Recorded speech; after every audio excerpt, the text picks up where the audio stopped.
Boa noite, boa noite, boa noite. Quero desejar também bom dia, boa tarde, porque eu não sei qual será o horário que vocês irão assistir essa live, né? Então, olha só. Já quero dizer para vocês, aqui do Instagram, é a minha primeira vez aqui no Instagram. Eu não tenho costume, né, de fazer lives aqui no Instagram. Aliás, eu posto aqui no Instagram, eu brinco com a minha colega que eu posto no Instagram e sai voada, e sai corrida. Eu não tenho costume aqui no Instagram. Mas aí, por conta dos questionamentos, das dúvidas, né, que estavam chegando para mim, então eu resolvi também fazer essa live hoje aqui no Instagram. Eu tenho muito costume de fazer live no Facebook. Então, meus seguidores aqui do Instagram já vão compreendendo alguma coisa meio assim esquisita que acontecer aqui, tá? Porque aqui no Instagram é a minha primeira vez nessa live. Eu faço lá no Facebook. Já tem gente entrando aí no Instagram. Vamos ver aqui no Facebook como é que tá, gente. Gente, é impressionante como é diferente essa questão do Facebook pro Instagram.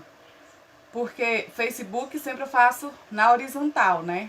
Instagram tem que ser na vertical, então tá tudo muito diferente. Então, se vocês observarem que uma hora eu tô olhando pra cá, outra hora eu tô olhando pra lá, então vocês compreendam aqui, Eliane Fernandes.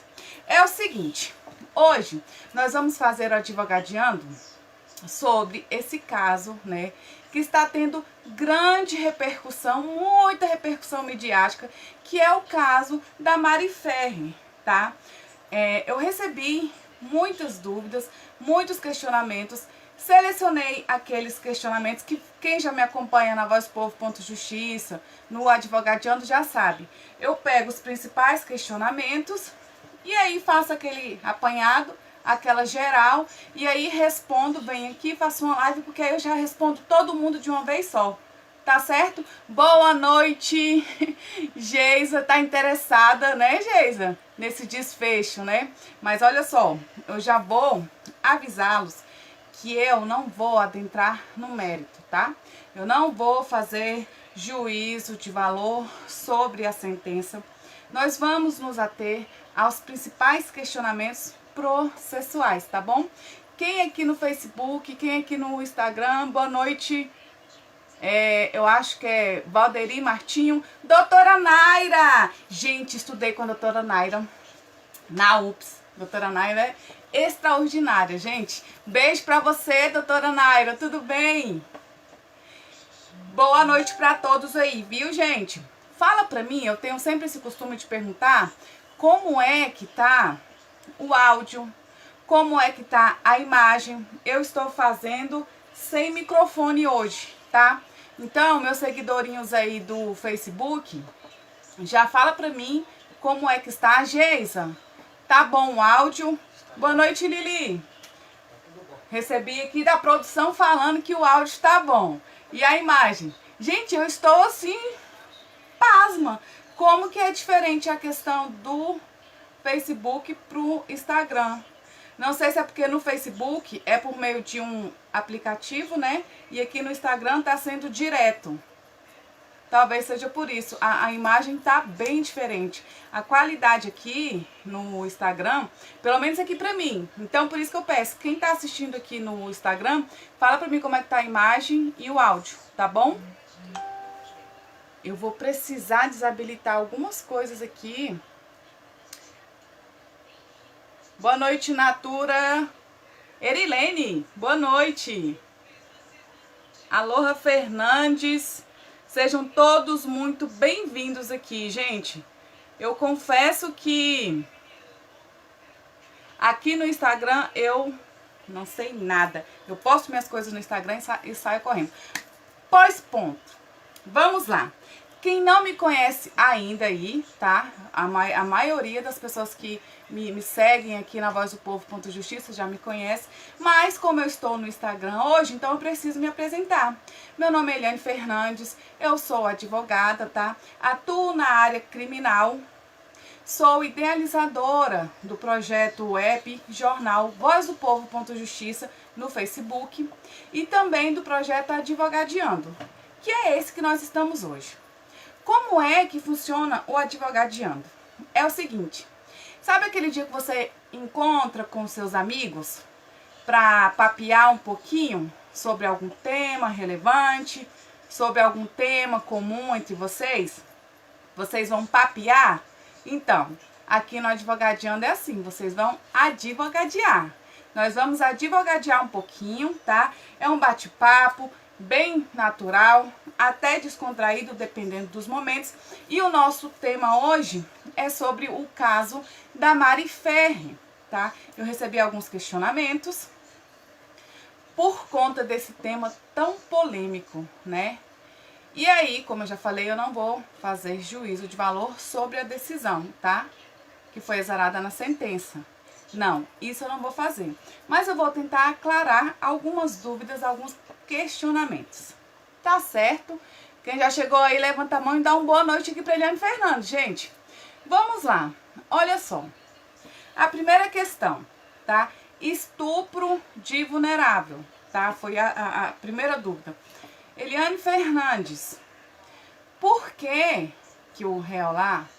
Gente, eu vou citar os nomes porque já é um caso assim de tanta repercussão que os nomes, né, já estão na boca de todo mundo. Então, olha só, a pergunta foi: Eliane Fernandes, por que o André Aranha foi denunciado pelo crime de estupro de vulnerável, sendo que a vítima, né, desse caso, a Mari Ferre, ela não era menor de 14 anos à época dos fatos.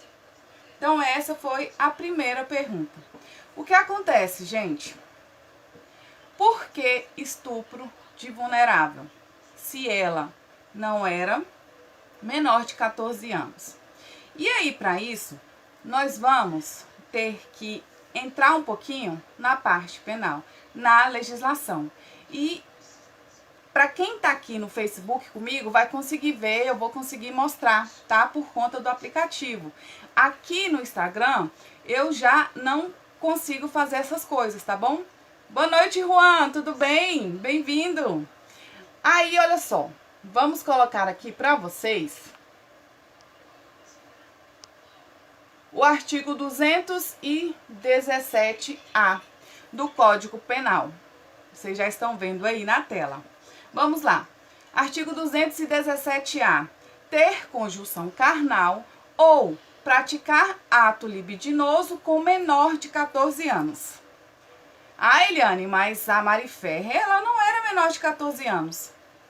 É por isso que algumas pessoas estão incorrendo no erro. Por quê? Se prestaram atenção só no caput do artigo 217.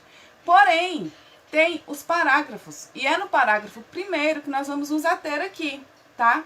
O parágrafo 1º fala o seguinte: incorre na mesma pena quem pratica as ações descritas no caput com alguém que, por enfermidade ou deficiência mental, tá, não tem o necessário discernimento para a prática do ato, ou que, por qualquer outra causa, não pode oferecer resistência. E aí, é aí que está a fundamentação da denúncia desse caso, tá? A Mari Ferre era menor de 14 anos? Não, não era. A Mari Ferre, ela possuía alguma enfermidade, alguma deficiência mental, né? Que ela não fosse capaz de ter o discernimento da prática de algum ato?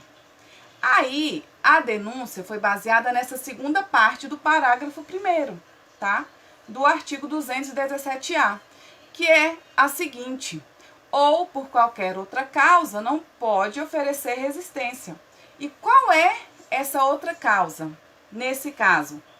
Essa outra causa foi a alegação da vítima de que ela foi dopada.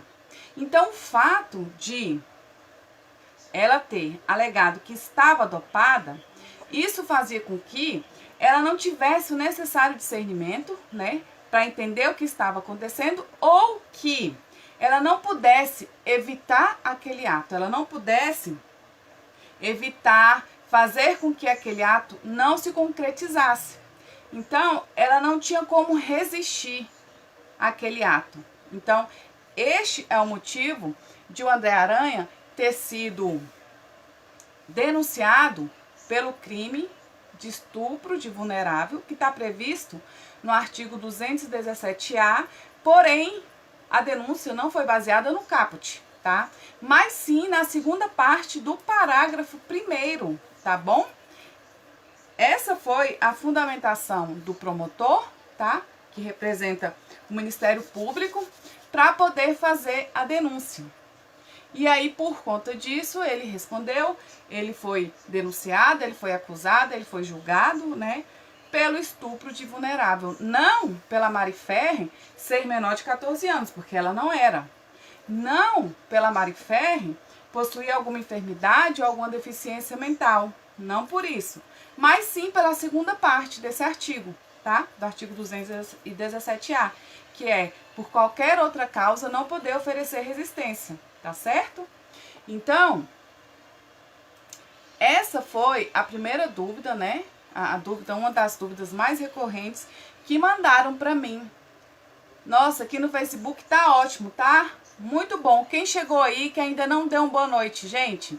Sejam todos muito bem-vindos. Estamos aqui fazendo alguns apontamentos processuais, tá bom?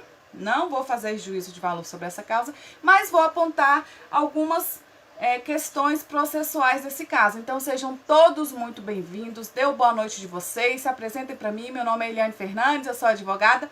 Estamos aqui no Advogadeando, tá bom? Vamos advogadear um pouquinho. E aí, gente, a segunda dúvida foi em relação da absolvição por insuficiência de provas. A pergunta foi a seguinte: Eliane Fernandes, é possível a absolvição por insuficiência de provas? E aí, deixa eu voltar aqui com vocês, aqui no Facebook. Olha só, é possível uma sentença absolutória por insuficiência de provas? É possível, gente. É possível. E isso está previsto no artigo 386 do nosso Código Penal. E aí eu vou colocar na tela para vocês no Facebook, porque eu gosto que vocês vão acompanhando, vão vendo com os próprios olhos de vocês, para não ficar só na palavra da Eliane Fernandes, tá bom? Então vamos lá. Tá aí, artigo 386 do Código Penal. Tá falando assim: o juiz absolverá o réu mencionando a causa na parte dispositiva, desde que reconheça. Aí tem todos esses incisos aí. Mas vamos analisar? Olha só. Está aprovada a inexistência do fato. Foi provado que não houve a conjunção carnal? Não, né? Foi provado o contrário. Foi encontrado o DNA do réu nas vestes da vítima. Então, não poderia absolver com base nesse inciso 1. Inciso 2. Não haver prova da existência do fato. Foi o que falamos agora. Tem prova, tem laudo pericial de que ocorreu uma conjunção carnal, tá? Inciso 3. Estamos no artigo 386 do Código Penal, para quem chegou agora, gente. Inciso 3. Não constituir o fato infração penal. Também não é. Por quê? O fato do estupro, ele é uma infração penal. Então, não poderia absolver, né, se fundamentando no inciso 3 do artigo 386. Inciso 4. Está provado que o réu não concorreu para a infração penal. Pelo contrário, né? Mais uma vez, ao laudo pericial, foi comprovado, foi encontrado o DNA, restou comprovado. Então, o réu, ele concorreu, sim, para essa infração penal. Inciso 5. Não existe prova de ter o réu concorrido para infração penal.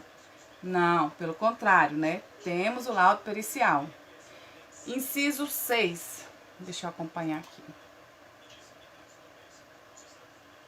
Existir circunstâncias que excluam o crime ou isentem o réu de pena. Também não foi esse o caso. E aí, para quem tá aqui no Facebook, bem aqui embaixo tem o inciso 7, tá? Que fala o quê? Não existe prova suficiente para a condenação. E foi justamente se fundamentando, se baseando nesse inciso 7 do artigo 386, que o juiz deu, né, tomou a sua decisão e proferiu a sentença, tá? E isso não sou eu que estou falando. Temos aqui a sentença também. Vamos ver aqui qual é o dispositivo. Aqui. Vamos ver se é esse aqui.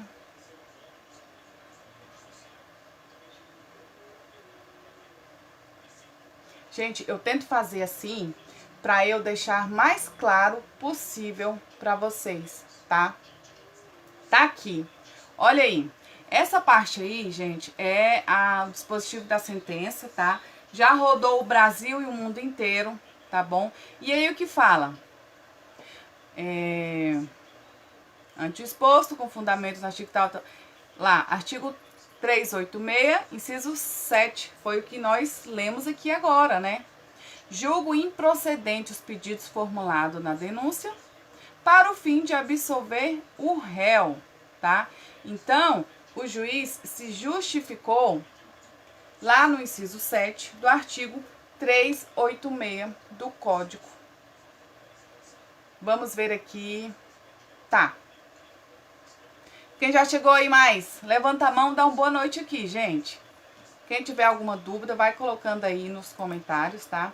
Então, a pergunta foi essa, né? Se há possibilidade, se é possível absolver o réu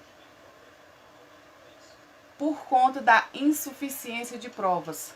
Sim, é possível, né? De acordo com o artigo 386 do Código Penal, inciso 7, o último lá embaixo. Vamos falar mais um pouquinho desse artigo? Olha só. Esse inciso, não existir provas suficientes para condenação, vamos lá, vamos focar na palavra suficiente. Suficiente é uma coisa que não basta, né? Se não é suficiente e não basta, causa dúvida. Se causa dúvida, tem que aplicar o indúbio pro réu. O que é isso, Eliane Fernandes? Explique pra gente. Tô aqui para explicar. Vamos lá. Indúbio pro réu, gente. Na dúvida, beneficia-se o réu, tá? Na dúvida, a decisão tem que favorecer, tem que beneficiar o réu.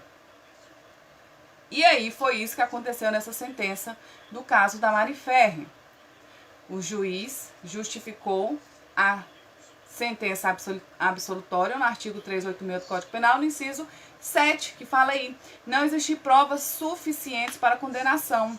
Quando não existe provas suficientes, não é que não existe nenhuma prova. Não é isso.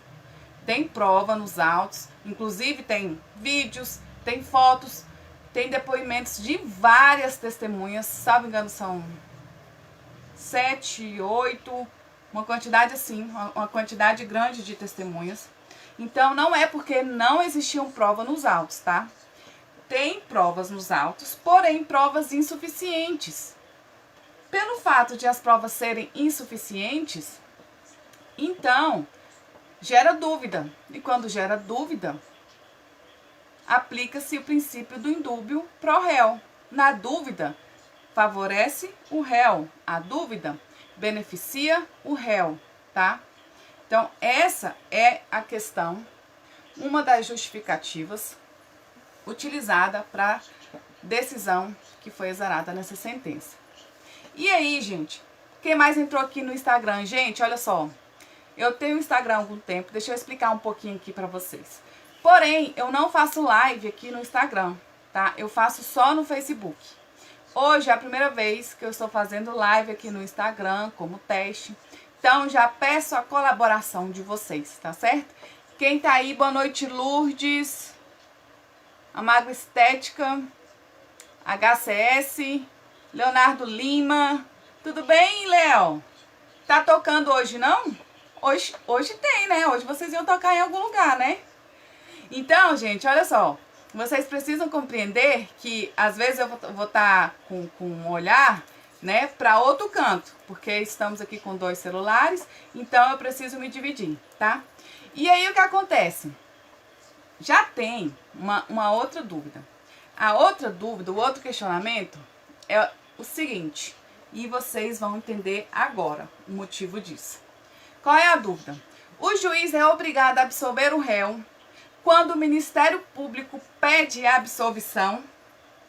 Como que é isso, Eliane? Nesse caso, o MP no início denunciou, porém, depois, em sede de alegações finais, ele pediu a improcedência total da denúncia, com isso, a absolvição. Resumindo, o Ministério Público pediu a absolvição. O juiz, na sentença dele, absolveu o réu. E aí surgiu essa pergunta, Eliane Fernandes, o juiz é obrigado a absolver o réu quando o Ministério Público pede a absolvição?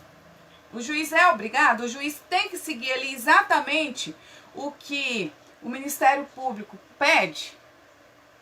Não. O juiz não é obrigado. O juiz, ele tem que decidir pelo livre convencimento dele, se atendo às provas dos fatos, às provas dos autos, e mais, ele precisa justificar a sentença, a decisão dele. Ele não pode só falar assim, eu absolvo, eu condeno. Não, ele precisa justificar. Ele precisa justificar. E isso tá, sabe onde? No artigo 385 do Código de Processo Penal. E aí eu coloco aqui para vocês que estão no Facebook conseguirem acompanhar aqui. Vamos lá.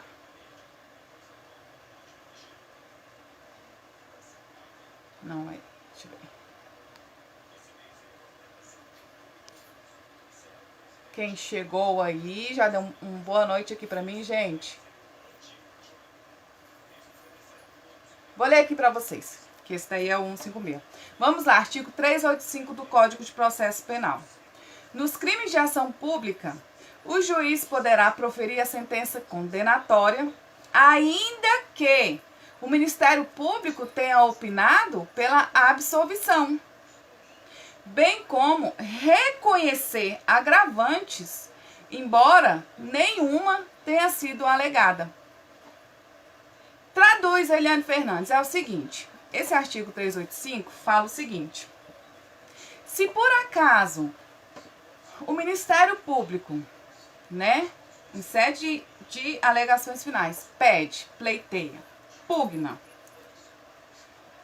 pela absolvição, o juiz vai ter que absolver?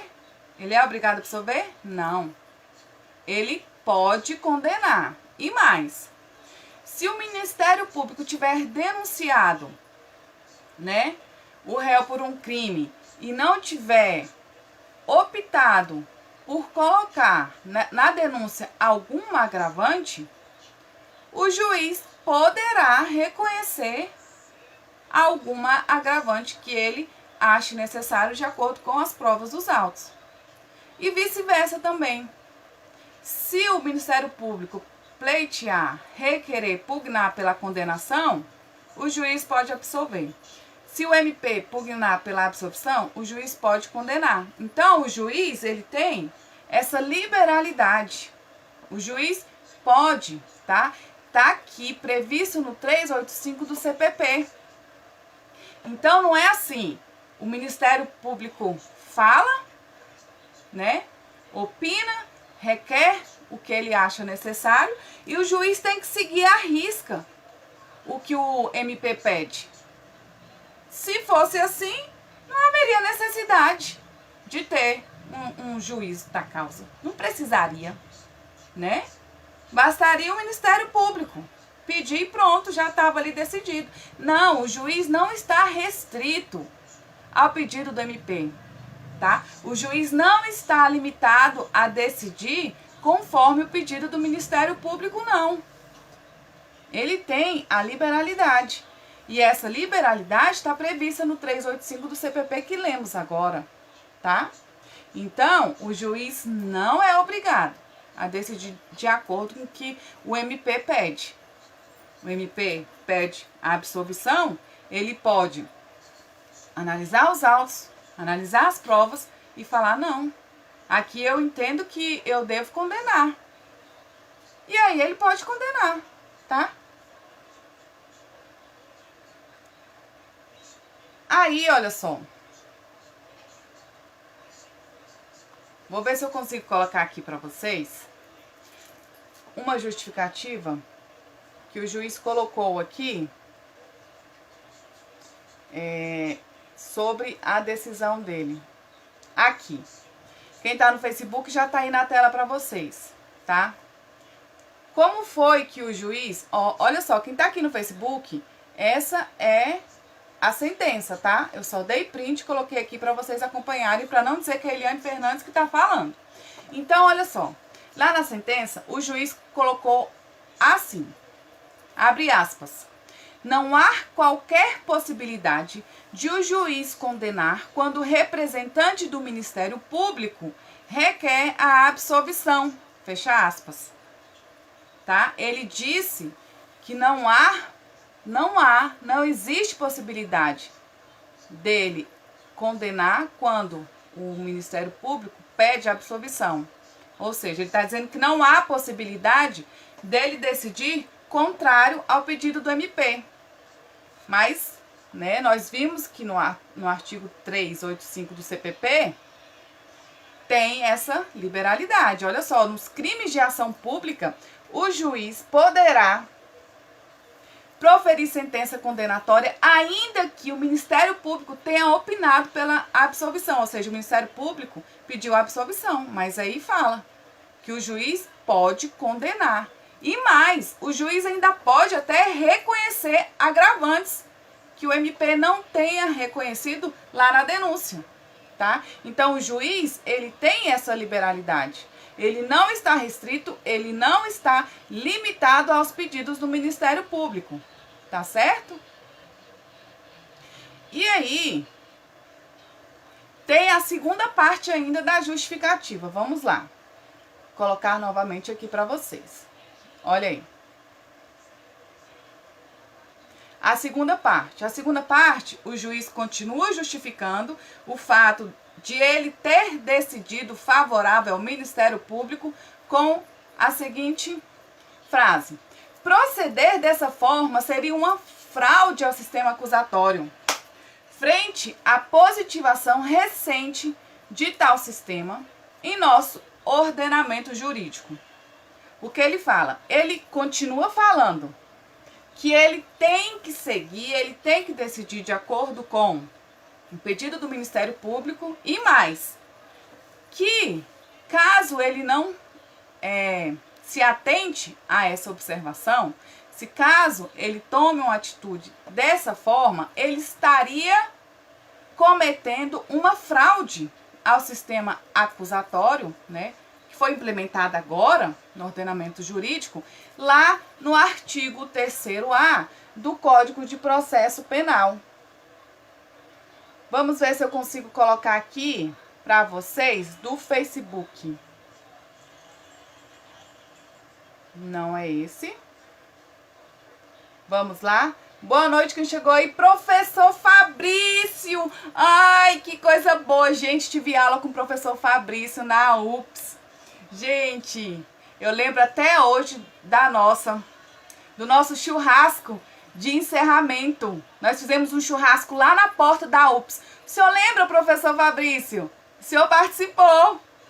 Gente, nós fizemos churrasco na porta da faculdade. Vocês precisam... Nossa, gente, foi muito bom. Muito bom. É uma honra ter o senhor aqui, professor. Seja bem-vindo. Obrigada por estar aqui, viu?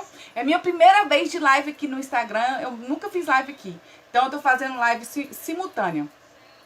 Então, olha só, gente. Vamos ver aqui se eu consigo localizar esse artigo que eu quero mostrar para vocês.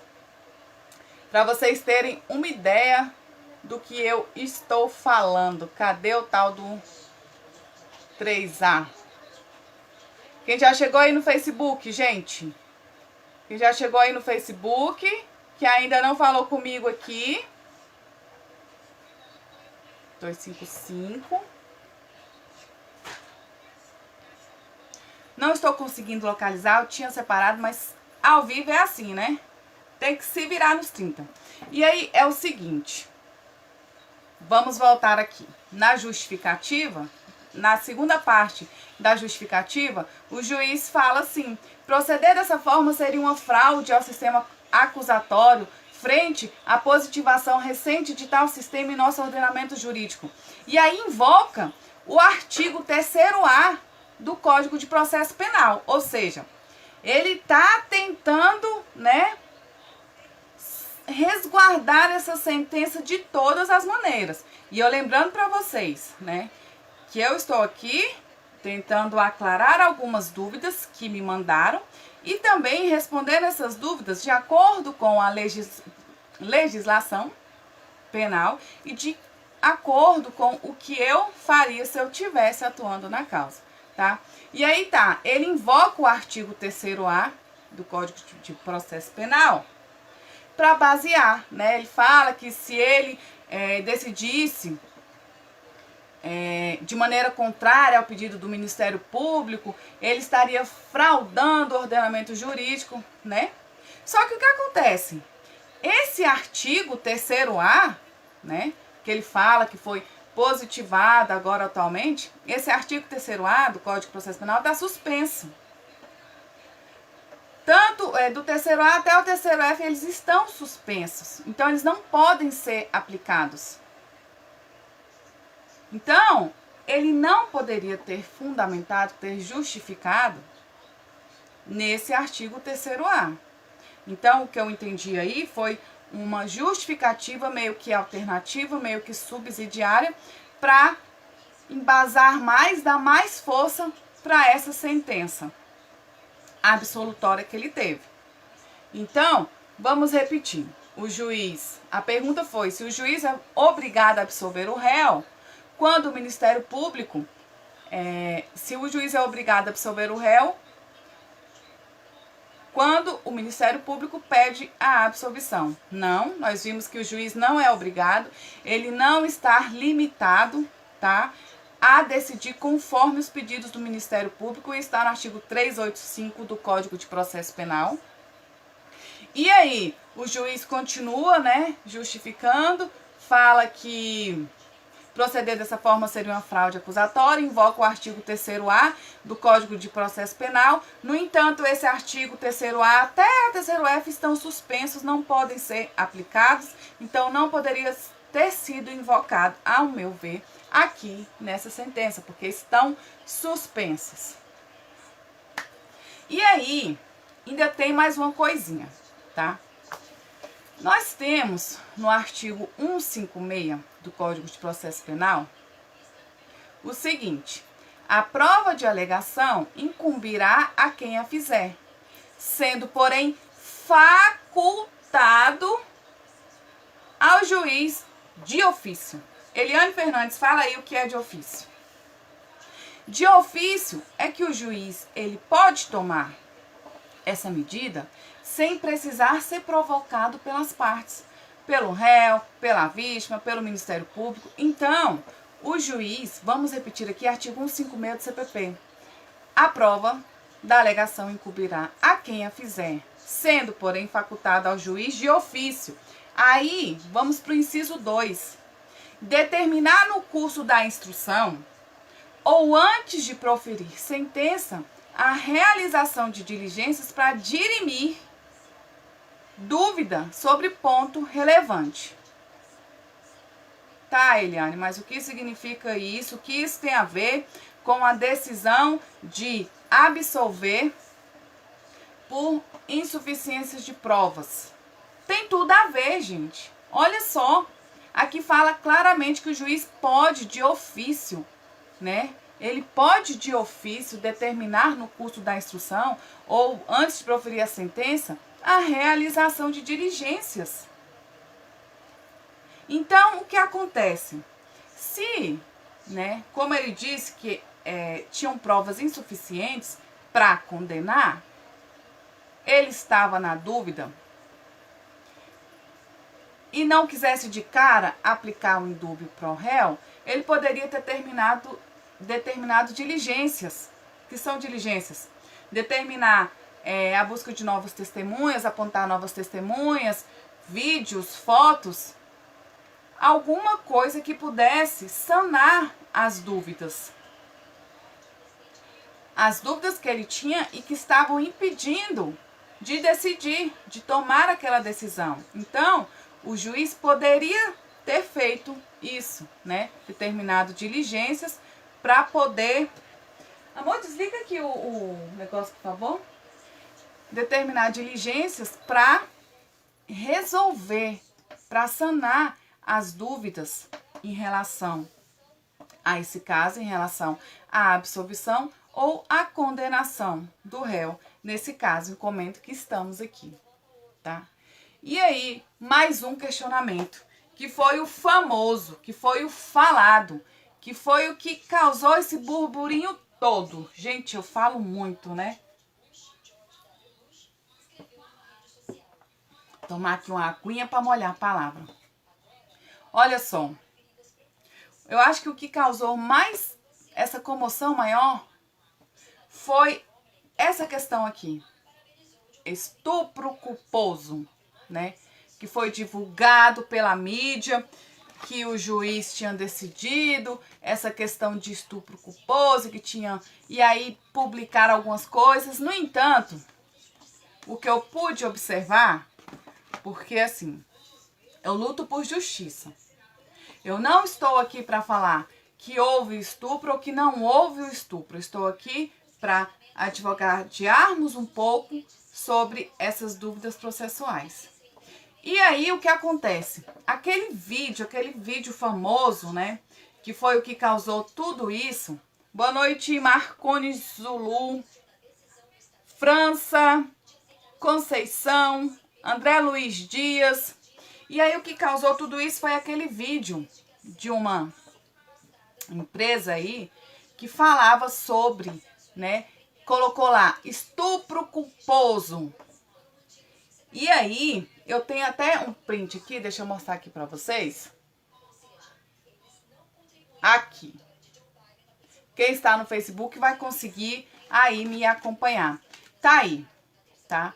Essa empresa pegou parte da denúncia do Ministério Público, né? A parte principal, a parte inicial. E aí, o que essa mídia fez? Essas partes desse vídeo que todo mundo já viu, acho que tá acabando aqui a bateria. Essa parte da mídia que todo mundo já viu, o que acontece? Eles pegaram isso aí que vocês estão vendo no Facebook, no Instagram não tem como. Pegou a denúncia, pegou as partes das transcrições que o promotor fez e jogou na mídia estupro culposo. Inclusive tá até aí na foto, tá assim, ó. Para o Ministério Público, Aranha cometeu estupro culposo. Porém, na decisão, não foi isso que aconteceu. Pode ligar de volta, por gentileza, produção. Porém, não foi isso que aconteceu. Olha só, quem tá aqui no Facebook tá conseguindo ver, tá? O print desse videozinho que eu dei. Essas partes, geralmente, essas partes que tem um grande recuo, esse espaço, que começa quase no meio da folha, da página, são transcrições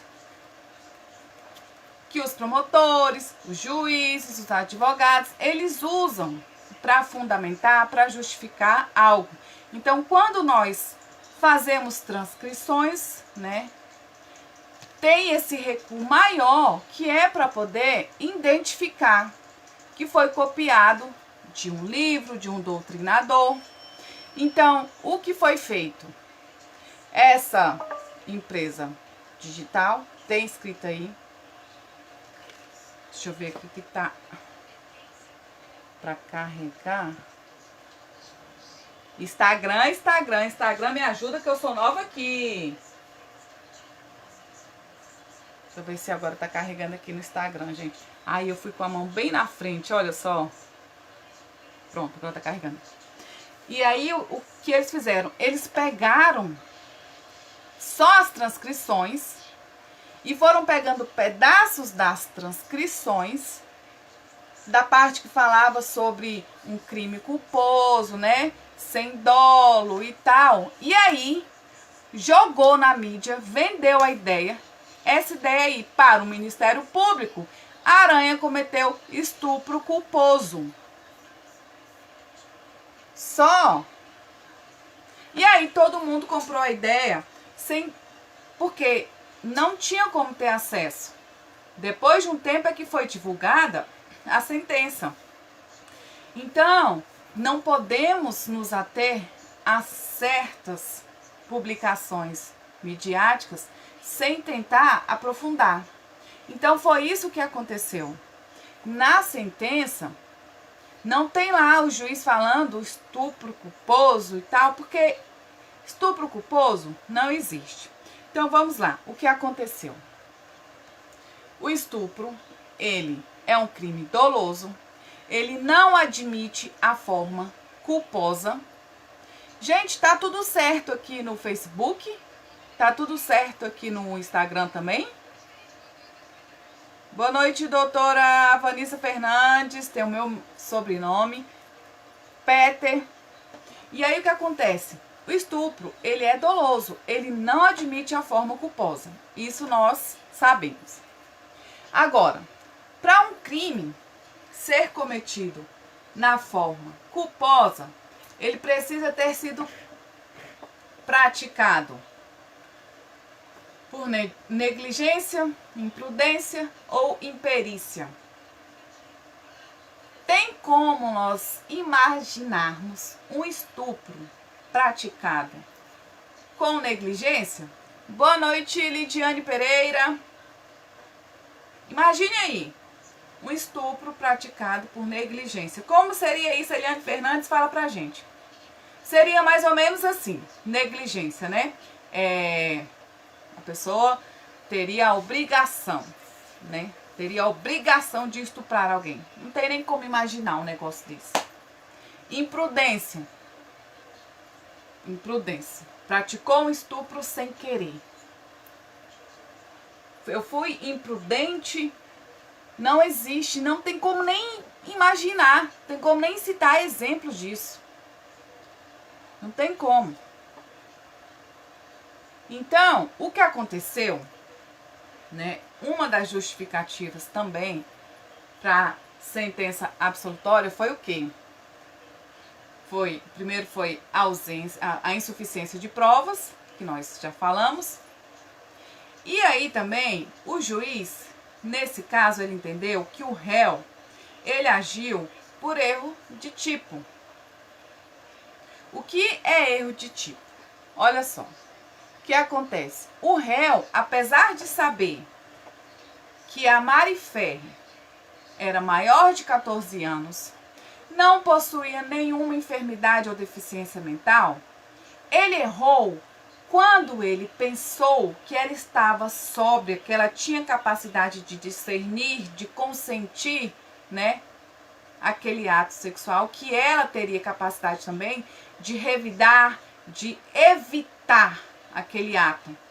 Então, não é a minha opinião, já lembrando para vocês que eu estou falando aqui sobre a sentença. Então, o juiz, nesse caso, entendeu que ele, né, cometeu erro de tipo, porque ele errou achando que ela estava sóbria. Ele não falou aqui em estupro culposo, porque nós já sabemos, todos já sabem que isso não existe, né? Essa forma não existe. Então, foi isso que foi falado, mais ou menos pelo promotor. Foi esse também o entendimento do juiz, que seguiu, né, concordou com o pedido do Ministério Público, achou que as provas eram insuficientes e aí absolveu o réu, tá? Então, repetindo, não existe estupro na forma culposa. Para que tenha o estupro, ele tem que ser doloso. Então, não existe. Tira isso da cabeça de vocês. Esse foi um termo criado para mídia. Esse termo foi um termo criado, foi divulgado, né? Quem quis comprar o termo, comprou. Ou até mesmo a pessoa que não é da área jurídica ou que não foi pesquisar antes, entendeu isso, né? De estupro culposo. Mas não existe isso, tá bom? Olha só, ainda em relação ao erro do tipo que o juiz, né, entendeu também, que o réu poderia ter agido com o erro de tipo, o que fala no artigo 20 do Código Penal é o seguinte: o erro sobre elemento constitutivo do tipo legal de crime exclui o dolo, ou seja, o erro do tipo exclui o dolo. Presta atenção. Como é que foi que a mídia fez para criar o tal do estupro culposo? Então tá, artigo 20. O erro sobre o elemento constitutivo do tipo, ou seja, o erro do tipo, exclui o dolo. Aí na segunda parte, mas permite a punição por crime culposo. Aí a mídia, ó, é estupro culposo. Mas não é. Ainda tem a terceira parte. Se previsto em lei, então bora lá. O erro do tipo exclui o dolo, mas permite a punição por crime culposo, se essa forma culposa tiver previsto em lei. Não sou eu que estou falando, está no artigo 20 do Código Penal. Então, para que o erro do tipo exclua o dolo, tá? E possa ser punido por um crime culposo, tem que ter a previsão lá no artigo. Tem que ter a previsão lá no crime. No crime de estupro, do artigo 217-A, não tem previsão que existe a forma culposa. Nem no estupro do 213 também não tem essa previsão de forma culposa. Então, foi um termo comprado, foi um termo criado, divulgado, vendido, não tem essa, tá? Eles, vamos dizer, desmembraram as ideias, pegaram partes e foram formando até saiu esse nome aí de estupro culposo, tá certo? Agora, gente, essa última dúvida aqui é uma dúvida que me deixa muito chateada, me deixa assim extremamente estarrecida, nervosa até, porque essa dúvida é em relação à forma com que a audiência foi conduzida, a audiência em que a vítima foi ouvida.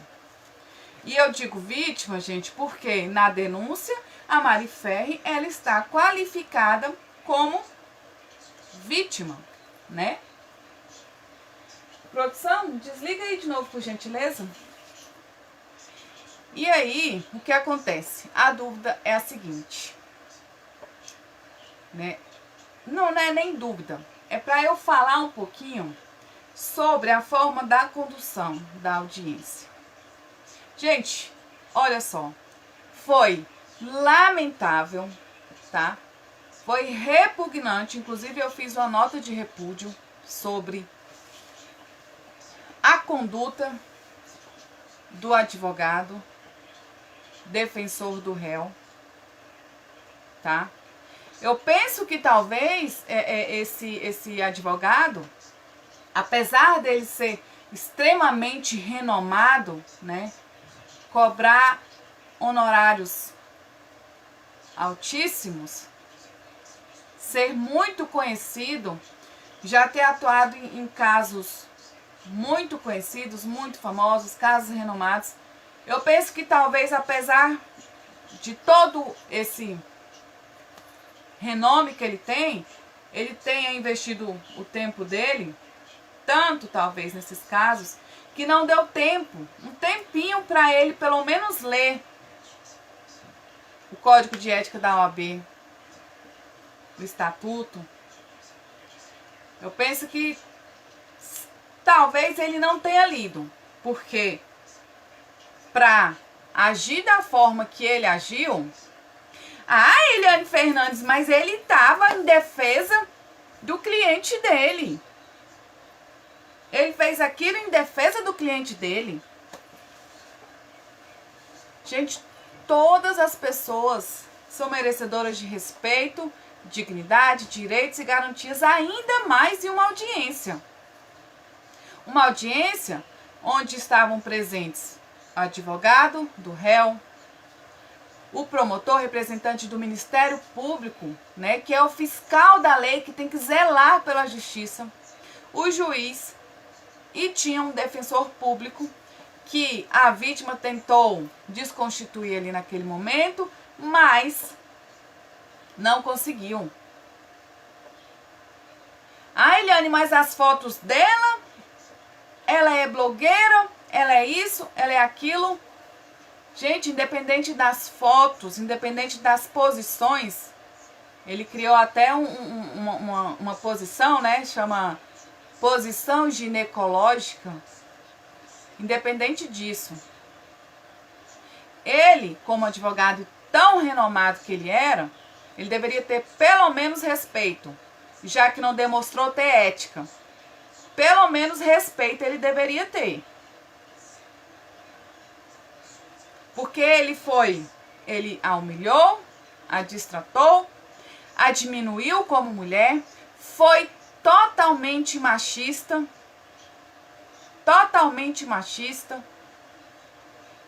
e juiz, promotor e o defensor público ali ficaram. O juiz em algum momento falou, olha, se você quiser, eu posso suspender para você se recompor.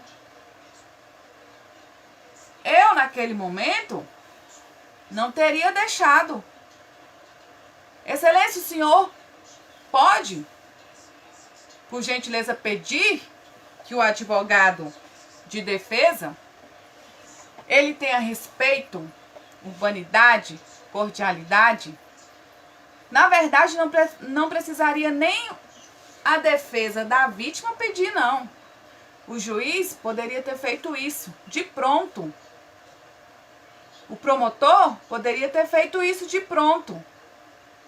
Inclusive falar que ia representá-lo na OAB por conta do tratamento. Ele não se ateve ao caso. Quando ele falava aquelas coisas para a vítima, ele estava a vitimando mais uma vez. Ela já tinha sido vítima por conta. Eu estou falando vítima porque assim ela foi qualificada na denúncia, tá? Já falei para vocês que eu não vou dizer aqui se houve ou se não houve estupro.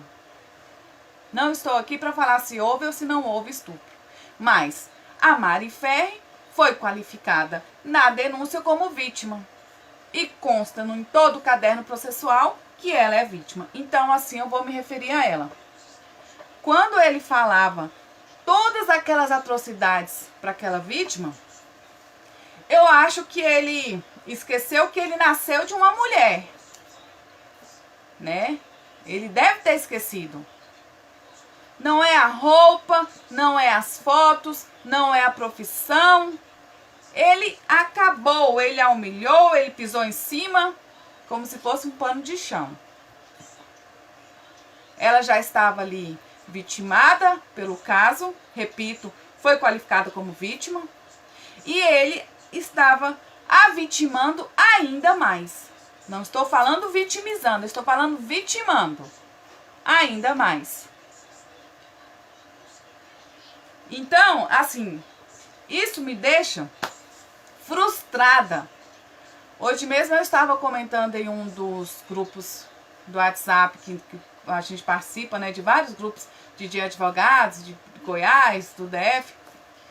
E hoje até eu fiz essa colocação que as coisas, os comportamentos, as atitudes de alguns colegas advogados estão me deixando frustrada, sabe? Eu penso em desistir, mas eu lembro, gente, se eu desistir, eu não vou resolver o problema dessas laranjas podres que tem no cesto da advocacia. E eu me envergonho de dizer que esse doutor, né, que defendeu o réu desse caso, o André Aranha, né, é advogado. Assim, são atitudes como essa, são outras atitudes também que ferem o código da OAB, o estatuto. São atitudes assim que fazem com que nós, advogados, sejamos discriminados, desvalorizados, taxados como picaretas. É por conta de atitudes assim que a nossa classe está sendo cada vez mais empurrada para o fundo. Tá? Porque é independente do que a vítima é. E ela fala lá. Tem um momento que ela fala que nem o pior acusado dos piores crimes é tratado daquele jeito. E aí eu ouvi em um dos grupos, que eu fui colocar essa mesma posição que eu estou compartilhando com vocês, que não, que o advogado, ele deveria ter agido sim daquele jeito. Que ele tem que ser objetivo, ele não teria que dar a oportunidade para a vítima justificar a resposta. Mas engraçado que quando foi no depoimento do réu, foi totalmente diferente. Quem assistiu aquele outro vídeo que foi divulgado com 3 horas e pouco, né? Eu parei e assisti minuto por minuto, segundo por segundo. Quando foi a vez do réu ser ouvido, ele não teve aquele tratamento não, que ela teve. Ele não foi diminuído por estar sendo julgado por um crime de estupro de vulnerável. Em nenhum momento. Ah, Eliane, mas ela tá atrás de dinheiro, ela tá atrás disso. Que seja, ela foi vitimada. Ela foi vitimada. E quem era o réu ali era ele, não era ela. Repito que eu não estou falando que houve ou que não houve estupro, não. Mas o réu ali era o André Aranha e não a Mariana Ferrer. Mas quando foi ela foi diminuída. Teve a dignidade dela chacoalhada, jogada por terra. E nem juiz, nem promotor tomaram as atitudes, ficaram omissos. Eles foram omissos o tempo inteiro. Então, todos que ali estavam têm que ser representados, sim. Eles têm que responder por isso. Eles precisam responder por isso. Gente, é uma questão assim que é impressionante. A vítima foi totalmente, teve a sua dignidade arrancada, enquanto o réu, quando ele foi ouvido, ele ficou falando, ele justificava. A vítima não. O advogado do réu queria que a vítima respondesse sim ou não, e ainda fez aquele papelão que fez, falando de coisas, se atendo a coisas alheias ao fato. O réu, quando ele foi falar, ele foi muito bem tratado, né? Só faltou servir um cafezinho lá para ele. Deve ter servido, porque ele estava no escritório do advogado dele, né? O réu pôde falar, ele divagou, ele explanou, ele foi em Marte, ele foi em Júpiter, voltou e todos estavam lá esperando para ele terminar.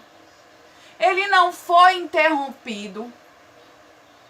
Ele pôde justificar todas as respostas dele.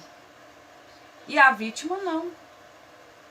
Então, se foi dado ao réu o direito de justificar as respostas, de falar sobre assuntos alheios ao fato, a vítima também deveria ter tido esse direito. Olha, assim, ali foi uma audiência dos horrores, vamos dizer assim, né? Uma audiência dos horrores. Foi assim, aquilo ali. Primeiro já começou com a confusão, logo no início. Se quem tava com ela, quem não tava, para ela filmar quem tava lá, né? Mas engraçado, eu não me recordo, se vocês me corrijam se eu estiver errada. Quando foi o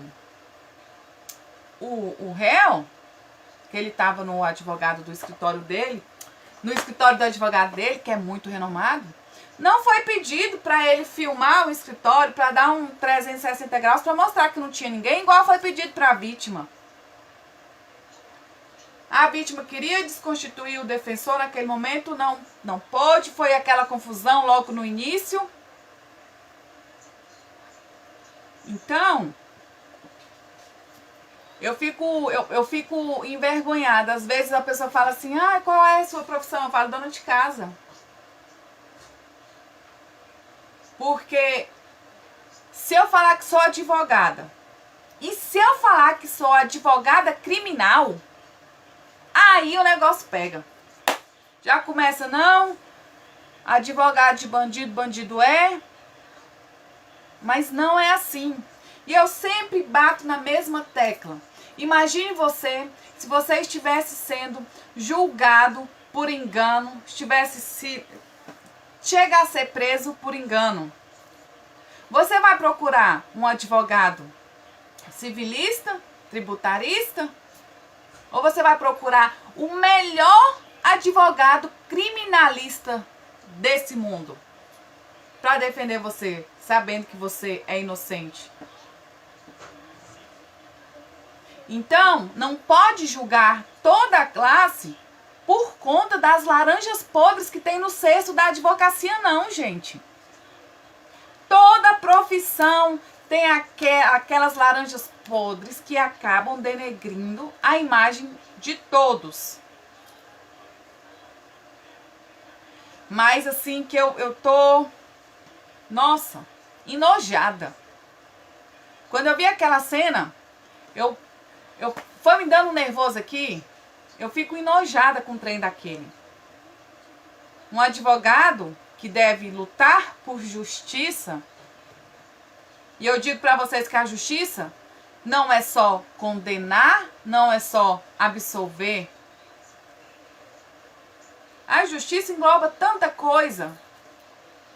O que eu faço, por exemplo, no meu dia a dia, aqui no web jornal Voz do Povo.justiça, lutar para que alguém consiga uma cadeira de roda, lutar para que alguém consiga um pacote de fralda, uma cesta, alguma coisa assim, isso é justiça também. Na área judicial, justiça não é só absolver, não é só condenar. A justiça vai de uma decisão justa para todos. Então, se tem uma pessoa ali que ela é inocente, ela deve ser absolvida. Se tem uma pessoa que, de acordo com as provas, não resta dúvida de que ela é culpada, ela deve ser condenada e deve pagar, né? Deve ter a pena. Mas a pena desse condenado tem que ser de acordo com o que ele praticou. Não é que uma pessoa cometa um furto e aí ele seja julgado e condenado por um roubo. Não é assim. A pessoa tem que pagar pelo que cometeu. E para isso, para lutar por justiça, temos Ministério Público, juiz, advogados. Todos nós estamos lutando por justiça. Mas é uma pena que, infelizmente, tanto no seio, na classe dos juízes, do Ministério Público, da advocacia, tem as laranjas podres que acabam, né, com a imagem dos que trabalham certo, dos que lutam por justiça. Eu estou começando um novo projeto agora, eu sou a louca dos projetos, né?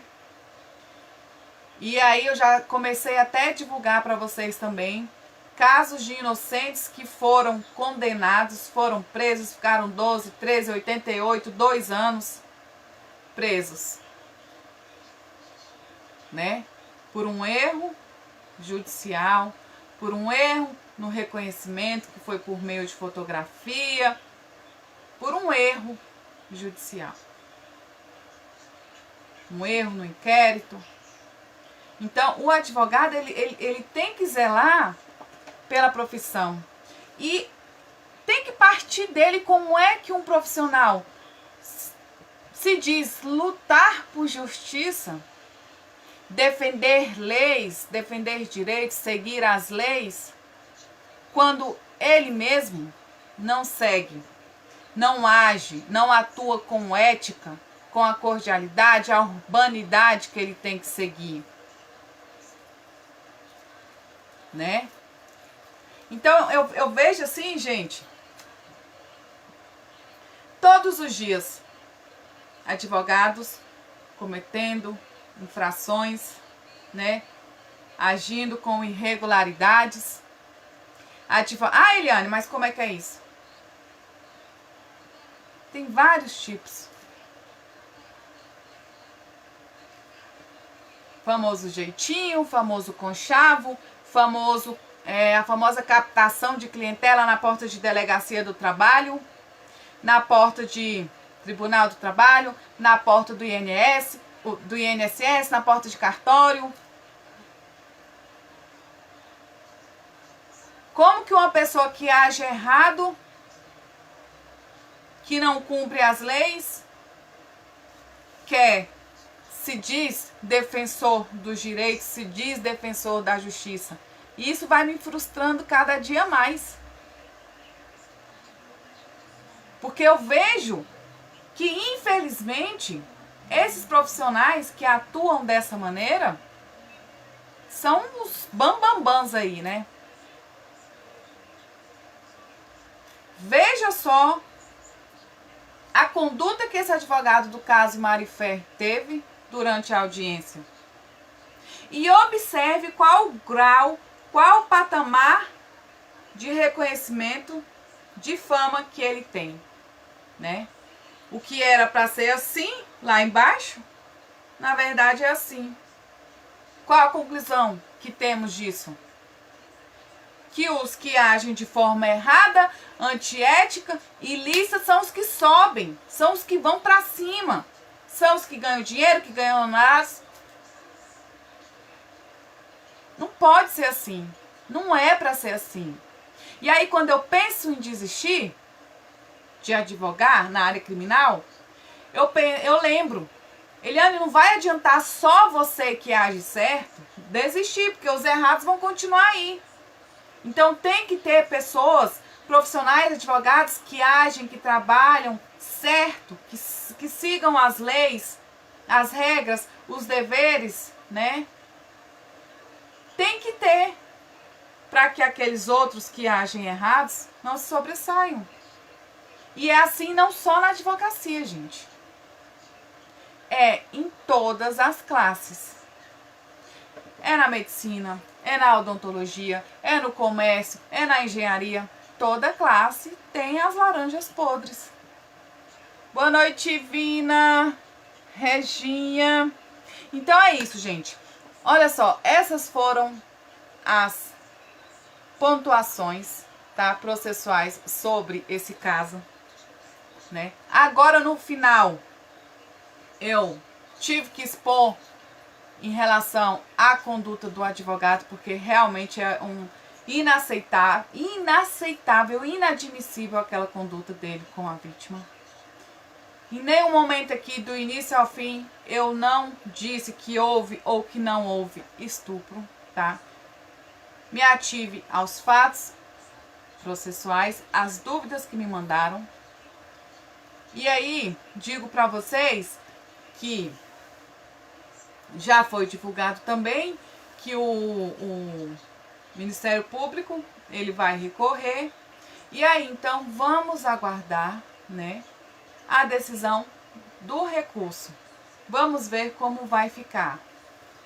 Sabemos também que a OAB, alguns ministros já se posicionaram em relação à conduta do advogado, né, durante a audiência. Porque é o seguinte, boa noite, Aline Gomes. No Instagram. É porque eu tô no Instagram e no Facebook. Porque é o seguinte. Até me perdi, fui dar boa noite aqui. Como o Ministério Público vai recorrer, então vai demorar ainda mais um tempo. Talvez como seja um caso, né, de grande repercussão na mídia, então saia rapidinho. Porque tem, dependendo da comarca que o advogado criminalista atua, tem sentença que demora 5, 8 meses, 1 ano, 2, dependendo do caso. Nesse caso, lá em Santa Catarina, no caso da Mari Ferri, a audiência foi em setembro, né? Salvo engano. E aí já saiu, logo em seguida já saiu a sentença. Em relação ao tempo, ao lapso processual, demorou um pouco porque o fato foi em 2018. Mas a última audiência em que a vítima e o réu foram ouvidos, aí já saiu a sentença. Foi rápido. Tá picotando, né? Pois é, gente, eu não sei como é essa questão aqui no Instagram. Mas já estamos encerrando. Essas foram as pontuações, as minhas pontuações em relação às dúvidas que me mandaram sobre o processo, sobre a decisão. Então, quem chegou agora, depois pode voltar, tá? Eu vou tentar fazer o download, colocar lá no YouTube do Advogadeando. E aí, vamos aguardar o resultado desse recurso para ver como ficará a decisão final desse caso, tá bom? Então é isso, para quem não me conhece, vou me apresentar de novo. Meu nome é Eliane Fernandes, sou advogada, criminalista, tá? Sou idealizadora do projeto Advogadeando, que é esse que estamos fazendo agora, que é um papo meio que informal, e também do webjornal Voz do Povo.justiça no Facebook. Hoje, pela primeira vez, estou aqui no Instagram. Agradeço muito a atenção de todos vocês. Um bom final de semana, um bom domingo para vocês. Tudo de bom, tá bom? Eliane Fernandes, do Povo para o Povo, aqui na Voz do Povo.justiça. Boa noite!